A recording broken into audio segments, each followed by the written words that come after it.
इसके पहले हम लोगों ने संगम वंश, सालू वंश को पढ़ा और इस विजयनगर साम्राज्य के अंतर्गत जो 4 राजवंश शासन करते हैं, संगम वंश, सालू वंश, तुलु और अरवीड वंश, इन 4 वंशों में केवल 2 वंश ही बहुत ज़्यादा महत्वपूर्ण होते हैं, जहाँ से क्वेश्चन बनते हैं, क्योंकि उन्हीं 2 वंशों में महत्वपूर्ण राजा या महत्वपूर्ण शासक हुए हैं।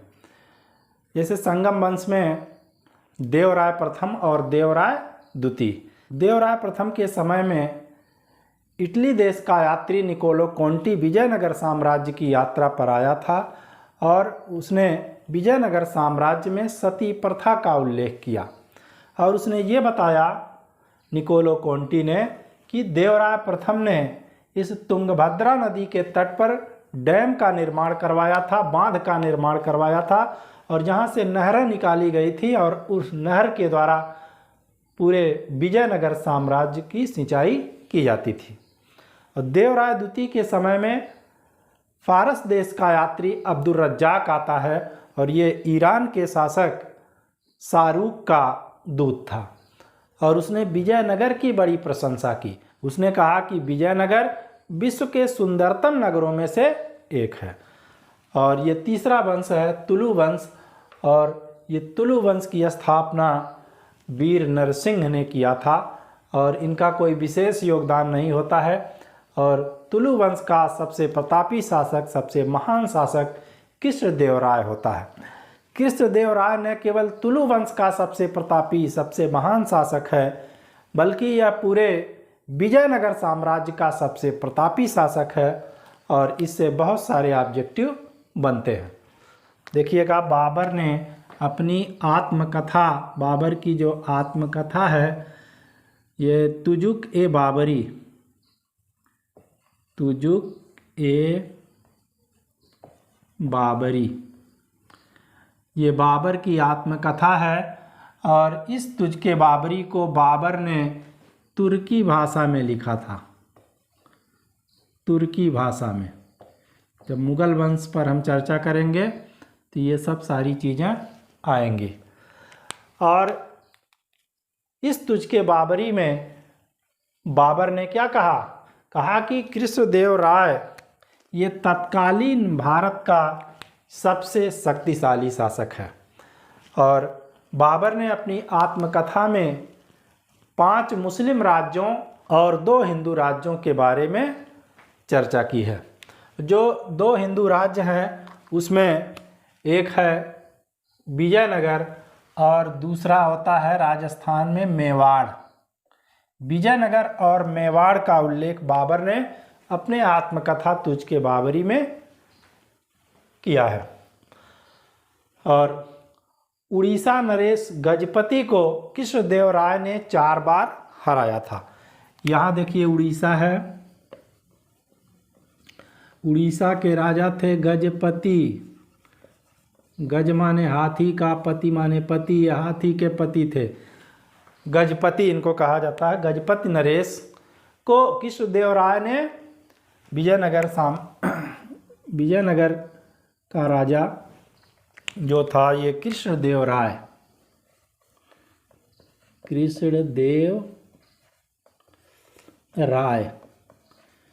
ने क्या बार हराया?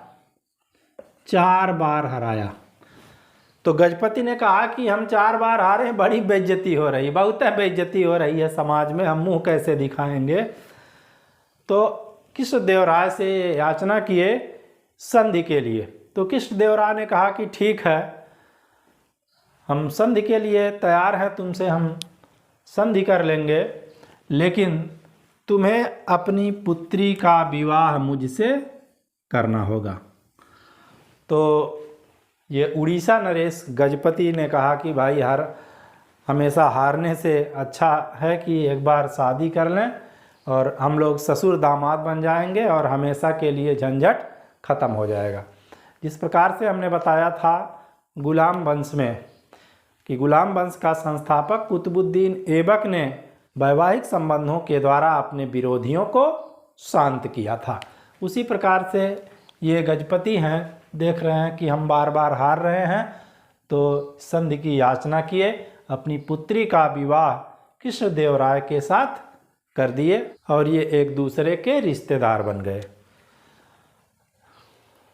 और कृष्णदेवराय का संबंध पुर्तगालियों से बड़ा अच्छा था और इसने अल्बुकर्क देखिए क्या था, पहला पुर्तगाली गवर्नर जो था वो अल्मेडा था। ये अल्बुकर्क, अल्फांसो डी अल्बुकर्क जिसको कहा जाता है, ये दूसरा पुर्तगाली गवर्नर है, ठीक है। और इस अल्बुकर्क को कृष्णदेवराय ने भटकल का किला बनाने की अनुमति प्रदान की थी, क्योंकि पुर्तगालियों का ये अच्छा दोस्त था और अल्बुकर्क को भटकल में किला बनाने की अनुमति इसने प्रदान की थी। और क्या किया था कृष्णदेवराय ने? कृष्णदेवराय की मदद से पुर्तगालियों ने यूसुफ आदिल शाह से गोवा प्राप्त किया। देखिए यहाँ पर आपका गोवा पड़ेगा। गोवा के शासक थे यूसुफ आदिल शाह। यूसुफ आदिल शाह गोवा के शासक थे। क्योंकि इधर विजयनगर है और इधर बहमनी है, और विजयनगर और बहमनी एक दूसरे के आपस में कट्टर दुश्मन थे। और रायचूर दोआब, जो कृष्णा और तुंगभद्रा नदियों के बीच का ये दोआब है, इस दोआब को लेकर के इन लोगों ने लगभग 200 वर्षों तक संघर्ष किया है। तो ये विजयनगर और बहमनी से कभी नहीं पटी है, हमेशा ये एक दूसरे के दुश्मन रहे हैं।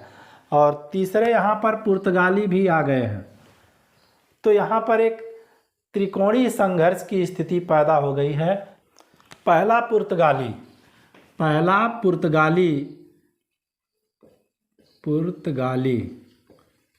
देश का रहने वाला था।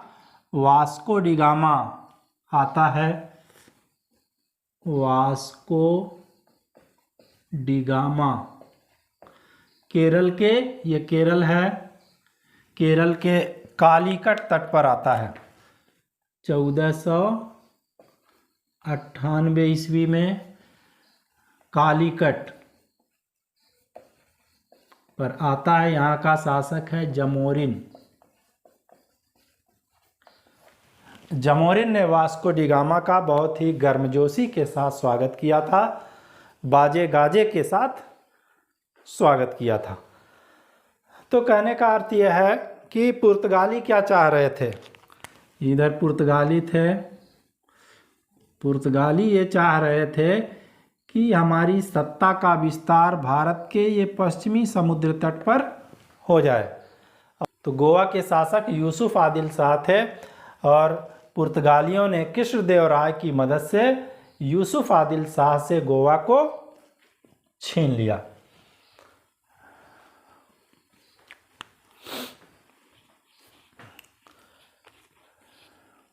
कृष्णदेवराय स्वयं विद्वान था और विद्वानों का बहुत ज़्यादा सम्मान करता था।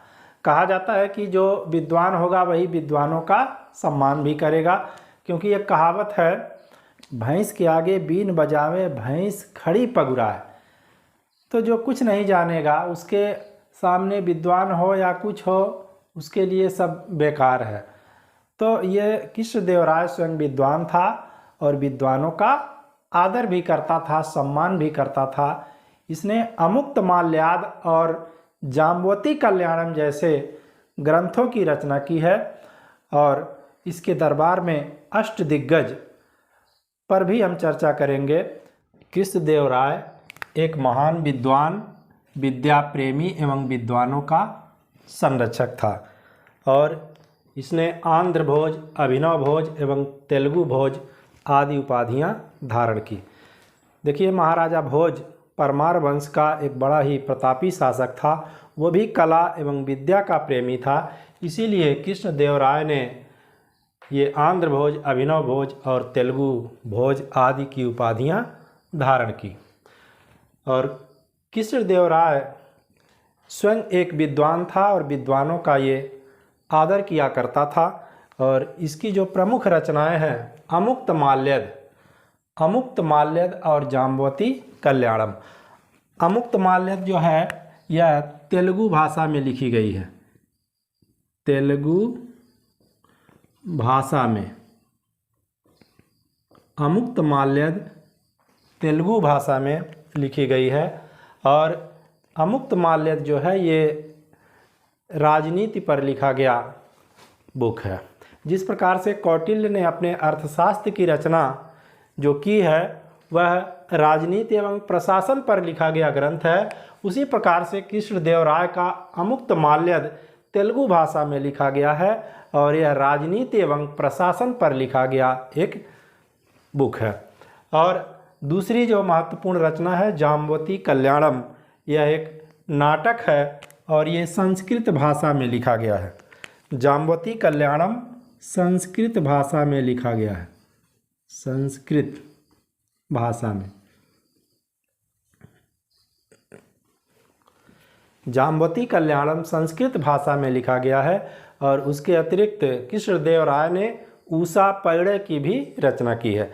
जिस प्रकार से कालिदास के जो संस्कृत भाषा में लिखे गए नाटक हैं जैसे अभिज्ञान शाकुंतलम, विक्रमोर्वशीयम, मालविकाग्निमित्रम, उसी प्रकार से ये कृष्णदेवराय का जाम्बवती कल्याणम संस्कृत भाषा में लिखा गया एक नाटक होता है। और क्योंकि कृष्णदेवराय स्वयं विद्वान है और विद्वानों का ये संरक्षण कर रहा है और इसके दरबार में तेलुगु भाषा के 8 कवि रहा करते थे जिनको अष्टदिग्गज कहा जाता है।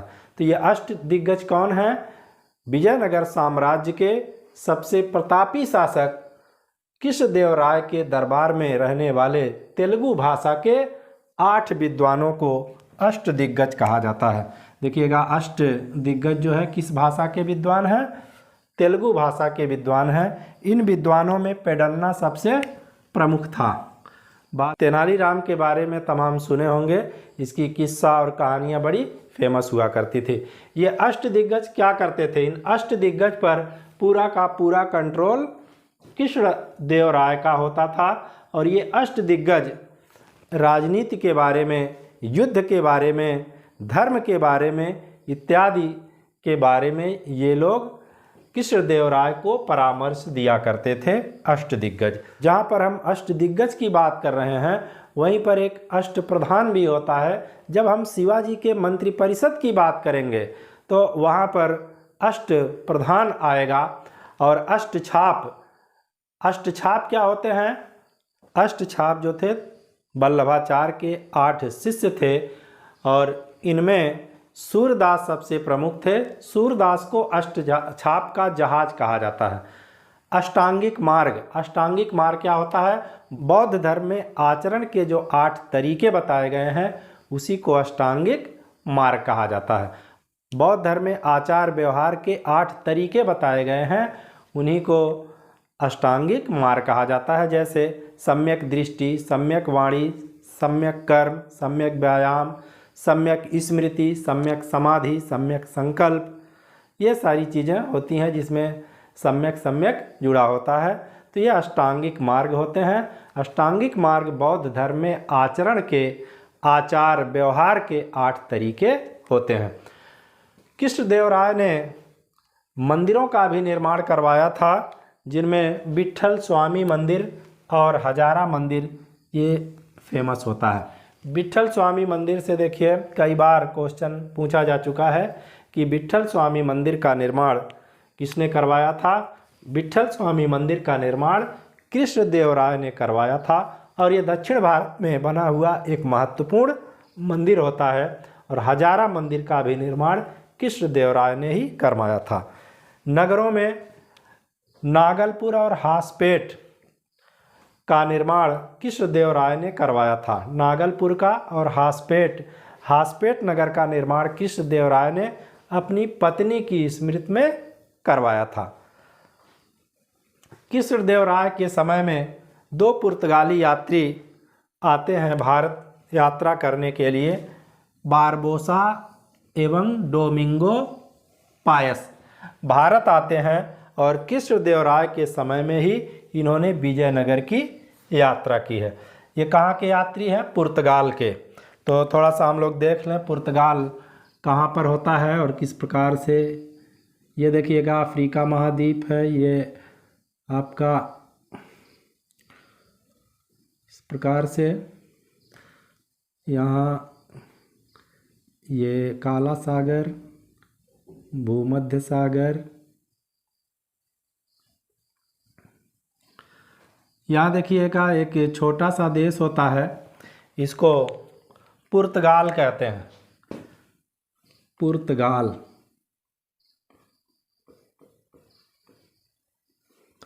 पहला पुर्तगाली यात्री वास्को डी गामा 1498 में कालीकट आया था, केरल के कालीकट में।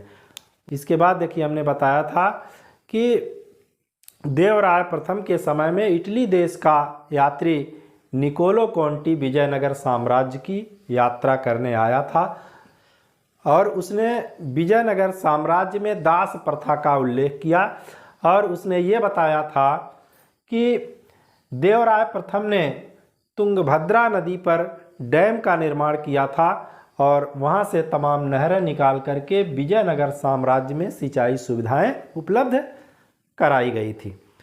उसके बाद देवराय द्वितीय के समय में अब्दुल रज्जाक विजयनगर की यात्रा पर आता है और अब्दुल रज्जाक ने विजयनगर साम्राज्य की भूरी भूरी प्रशंसा की थी।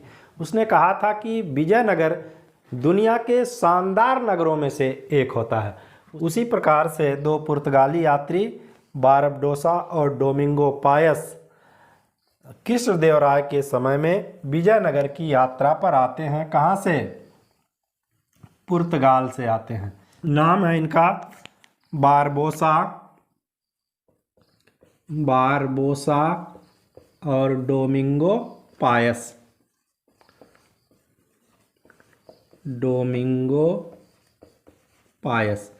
ये दोनों पुर्तगाल के रहने वाले हैं और कृष्णदेवराय के समय में विजयनगर साम्राज्य की यात्रा करते हैं।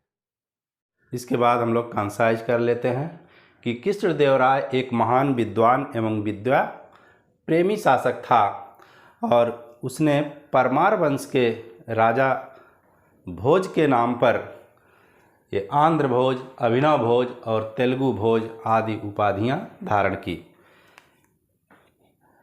इसकी रचनाओं में अमुक्त माल्यद यह तेलुगु भाषा में लिखा गया ग्रंथ है और हमने बताया कि यह राजनीति और प्रशासन पर लिखा गया ग्रंथ होता है, जबकि जाम्बवती कल्याणम संस्कृत भाषा में लिखा गया नाटक होता है। और कृष्णदेवराय के दरबार में तेलुगु भाषा के 8 कवि रहते थे। इन कवियों को अष्टदिग्गज कहा गया, जिसमें पेडन्ना सबसे प्रमुख था और तेनालीराम को विजयनगर साम्राज्य का चाणक्य कहा जाता है। चूँकि कृष्णदेवराय स्वयं तेलुगु भाषा का विद्वान है, इसने अमुक्त माल्यद जैसे ग्रंथों की रचना की और इसके दरबार में तेलुगु भाषा के 8 कवि रह रहे हैं, जिनको अष्टदिग्गज कहा जा रहा है। तो निश्चित रूप से कृष्णदेवराय के समय में तेलुगु साहित्य का ही सबसे ज़्यादा विकास होगा। इसीलिए कृष्णदेवराय के शासनकाल को तेलुगु साहित्य का स्वर्ण काल कहा जाता है या क्लासिकल युग कहा जाता है। निर्माण कार्यों में इसका हम देखेंगे, मंदिर निर्माण में इसने विट्ठल स्वामी का मंदिर निर्मित करवाया, जो दक्षिण भारत का एक महत्वपूर्ण मंदिर है। और दूसरा हजारा मंदिर। नगर निर्माण में नागलपुर और हासपेट नगर की स्थापना कृष्णदेवराय ने करवाई और हासपेट नगर की स्थापना उसने अपनी पत्नी की स्मृति में करवाया था। और पुर्तगाली यात्री बारबोसा और डोमिंगो पायस भारत आए थे और कृष्णदेवराय के समय में ही उन्होंने विजयनगर साम्राज्य की यात्रा की थी। अब देखिए क्वेश्चन ये उठता है कि कृष्णदेवराय विजयनगर साम्राज्य का सबसे महान और सबसे प्रतापी शासक है, तो क्या ये चीज़ स्वयं कृष्णदेवराय कहता है? या अगर कोई व्यक्ति है, अगर अपनी बड़ाई स्वयं अगर करता है कि हम बहुत ज़्यादा प्रतापी शासक हैं, हमसे ज़्यादा मजबूत और पावरफुल शासक कोई है ही नहीं, तो अपने मुँह मियाँ मिट्ठू तो कोई भी बन सकता है। लेकिन ऐसा नहीं है कि ये कृष्णदेवराय स्वयं कहता है कि मैं भारत का सबसे प्रतापी शासक हूँ, बल्कि मुगल वंश का संस्थापक बाबर जब भारत में आया तो बाबर ने अपनी आत्मकथा तुझके बाबरी में कहा कि हमने भारत के अंदर जितने भी तत्कालीन राजाओं को देखा, कृष्णदेवराय जैसा शक्तिशाली शासक पूरे भारत में कोई नहीं था। इसके अतिरिक्त जो भी विदेशी आए हैं, बारबोसा और डोमिंगो पायस, इन लोगों ने भी कृष्णदेवराय की प्रशंसा की है कि कृष्णदेवराय के आचार के बारे में, व्यवहार, विचार, उसकी धार्मिक सहिष्णुता, इन सारी चीज़ों के बारे में उन लोगों ने प्रशंसा की है। तो इसलिए कृष्णदेवराय न केवल तुलुव वंश का बल्कि पूरे विजयनगर साम्राज्य का सबसे महानतम, सबसे पावरफुल शासक है। कृष्णदेवराय के बाद अगला जो शासक होता है वो अच्युत राय है। इसका कोई विशेष योगदान नहीं है और इसके समय में पुर्तगाली यात्री नूनीज ने भारत की यात्रा की थी और ये अच्युत राय के दरबार में भी रहा था। और ये नूनीज जो था घोड़ों का व्यापारी था, भारतीय बाज़ार में घोड़ों को खरीदा और बेचा करता था। ये देखिए कई बार क्वेश्चन आया है कि नूनीज कौन था। तो नूनीज ये पुर्तगाली यात्री है जो अच्युत राय के समय में भारत में आया था और अच्युत राय के दरबार में भी रहा था। ये घोड़ों का व्यापारी था। अच्युत राय के बाद सदाशिव राय शासक होता है, लेकिन यह एक नाम मात्र का शासक है। पूरा प्रशासनिक कंट्रोल जो था वो राम राय के हाथों में था। और इसी के समय में, सदाशिव राय के समय में, विजयनगर और बहमनी के बीच एक युद्ध होता है जिसको तालीकोटा का युद्ध कहा जाता है। तालीकोटा का युद्ध। तालीकोटा का युद्ध 1565 ईस्वी में हुआ था और चूंकि यह युद्ध कर्नाटक के राक्षसी तंगड़ी नामक स्थान पर हुआ था, इसलिए इसको राक्षसी तंगड़ी का युद्ध भी कहा जाता है। तंगड़ी का युद्ध। तो तालीकोटा का युद्ध या राक्षसी तंगड़ी का युद्ध किसके बीच हुआ था? ये विजयनगर और बहमनी की ओर से। विजयनगर का शासक सदाशिव राय है और हमने कहा कि सदाशिव राय के पास शासन सत्ता का वास्तविक नियंत्रण नहीं है, यह एक नाम मात्र का शासक है। राम राय के हाथों में पूरा प्रशासन का कंट्रोल होता है। और बहमनी की ओर से अहमदनगर,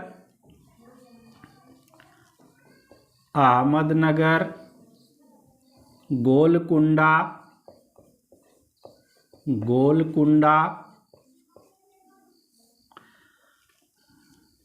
बीजापुर तथा बीदर, ये 4 शामिल हैं। बहमनी की ओर से अहमदनगर, गोलकुंडा, बीजापुर, बीदर शामिल हैं, लेकिन बरार इसमें शामिल नहीं होता है। बरार शामिल नहीं है, शामिल नहीं। ये क्वेश्चन देखिए कई बार पूछा गया है कि जो तालीकोटा का युद्ध हुआ था उसमें बहमनी की ओर से कौन सा संघ में जो एक महासंघ बना था उसमें शामिल नहीं है। तो उसमें बरार जो है ये फरार था, इस महासंघ में शामिल नहीं था। अहमदनगर, गोलकुंडा, बीजापुर और बीदर शामिल थे। ठीक है, युद्ध का कारण क्या है? देखिए विजयनगर की बढ़ती हुई शक्ति से ये लोग बहमनी जो थे वो चिंतित थे, इसलिए यही दोनों के बीच संघर्ष का कारण बना और 1565 ईस्वी में राक्षसी तंगड़ी नामक स्थान पर ये दोनों सेनाएं एक दूसरे के आमने सामने हो गई। ठीक है, इधर विजयनगर की सेना का नेतृत्व राम राय कर रहा था और बहमनी की संयुक्त सेना एक तरफ थी। तो हुआ क्या देखिएगा, युद्ध के प्रारंभिक क्षण में ये विजयनगर विजय के कगार पर था, किंतु बहमनियों ने क्या किया, बहमनी की संयुक्त सेना ने तोपों का प्रयोग शुरू कर दिया। तोपों के गोलों के आगे ये विजयनगर की सेना टिक नहीं पाई और देखते ही देखते थोड़ी ही देर में ये विजयनगर, जिसको जीत का नगर कहा जाता था, ये खंडहरों में परिवर्तित हो गया। और यह पहला ऐसा अवसर था कि जब किसी युद्ध में तोपों का प्रयोग हुआ है। तोपों का प्रयोग किसने किया? बहमनी की संयुक्त सेना ने किया। किसके ऊपर किया? विजयनगर के ऊपर किया। और जीत का अगर हम देखें कि बहमनी की जीत का प्रमुख कारण है क्या, तो वो निकल करके आएगा कि तोपखाने का प्रयोग। अगर बहमनियों ने तोपखाने का प्रयोग न किया होता या बहमनियों के पास तोपें न होती तो बहमनी का जीतना बड़ा मुश्किल था। और यही चीज़ हम देखेंगे आगे चल करके बाबर का पानीपत के पहले युद्ध में। तो बाबर ने पानीपत के पहले युद्ध 1526 में भी तोपों का प्रयोग किया था और तुगलमा युद्ध पद्धति का इस्तेमाल करके उसने इब्राहिम लोदी को हरा दिया था। इसके बाद देखिए अगला वंश होता है आरवीडु वंश। चौथा वंश है आरवीडु वंश। ये आपका चौथा वंश होता है आरवीडु वंश। और आरवीडु वंश का जो संस्थापक था ये तिरुमल था, तिरुमल। और आरवीडु वंश का जो सबसे प्रतापी शासक माना गया है वह वेंकट द्वितीय। वेंकट द्वितीय, वेंकट द्वितीय ये आरवीडु वंश का सबसे प्रतापी शासक माना गया है। इसने चंद्रगिरी को अपना कैपिटल बनाया था, चंद्रगिरी। वेंकट द्वितीय ने चंद्रगिरी को अपनी राजधानी बनाई थी और उसका संबंध स्पेन के फिलिप तृतीय से था और वह फिलिप तृतीय के साथ सीधा पत्र व्यवहार किया करता था। और उसने पुर्तगालियों को वेल्लौर में एक गिरजाघर बनाने की अनुमति भी प्रदान की थी। श्रीरंग तृतीय, श्रीरंग तृतीय आरवीडु वंश या हम कह लें कि विजयनगर साम्राज्य का सबसे लास्ट शासक था। तो इस प्रकार से हम लोगों ने संगम वंश, सालू, तुलु, आरवीडु वंश चारों वंशों को पढ़ा। उसमें कौन कौन से प्रमुख शासक हुए हैं उनको देखा, उनके समय की क्या महत्वपूर्ण घटनाएं हैं, कौन सी विदेशी भारत आए, इन सारी चीज़ों को हमने पढ़ लिया है। अब विजयनगर प्रशासन बचा है, इसको हम अगली वीडियो में पढ़ाएंगे। आज की वीडियो में फ़िलहाल इतना ही, फिर एक नए वीडियो के साथ मिलते हैं। तब तक के लिए धन्यवाद।